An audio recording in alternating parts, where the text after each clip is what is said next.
কিভাবে পূরণ করছেন?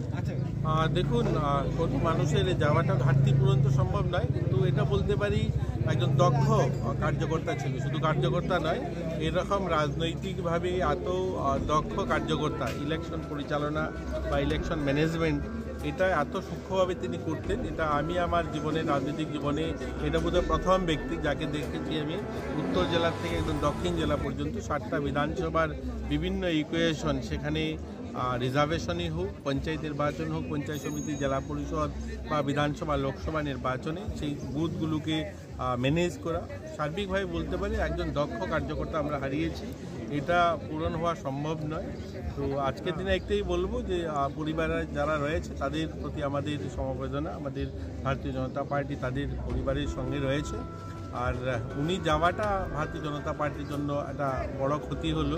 এইরকম লোক তৈরি করা, এরকম লোক পাওয়া খুব কঠিন আজকের দিনে। আপনি কি মনে করেন একটা রাজনৈতিক নক্ষত্রের পতন হয়েছে? দেখুন, উনি যদিও নির্বাচনী রাজনীতিতে যেতেন না, কিন্তু তিনি ম্যানেজমেন্ট, যেটা বললাম রাজনৈতিক ভাবে ম্যানেজমেন্ট যেভাবে তিনি করতেন, তিনি একজন ভালো দক্ষ কার্যকর্তা। তিনি নেতা তৈরি করতে পারতেন। তিনি নিজে যদিও জনপ্রতিনিধি হিসাবে সভাধিপতি এবার তিনি নির্বাচিত হয়েছেন, কিন্তু ওনার জীবনের একটা বড় সময় নেতা তৈরি করতে তিনি সময় দিয়েছেন।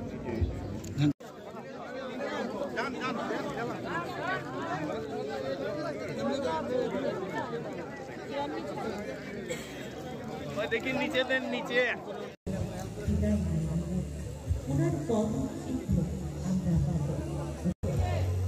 ছোট থেকে বড় সকলের জন্য আজ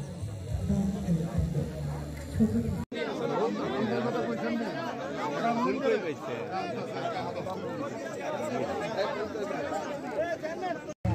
আজ প্রদেশ বিজেপি কার্যালয়ে ওনারে শেষবারের মতো পদার্পণে সকলের চোখে উনি আমাদের মধ্যে থেকে আজ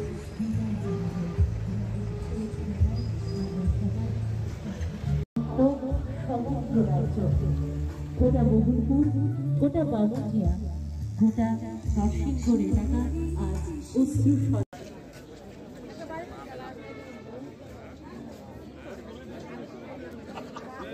বিজেপি প্রদেশ কার্যালয়ে হাজির হয়েছে। ওনার এই শেষ বেলায় আমরা ওনার প্রতি গভীর শ্রদ্ধা জানাবো।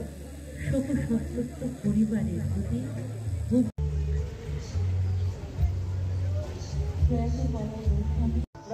বিজেপির প্রদেশ কার্যালয় থেকে ওনার এই অন্তিম যাত্রায় আমরা সবাই আজ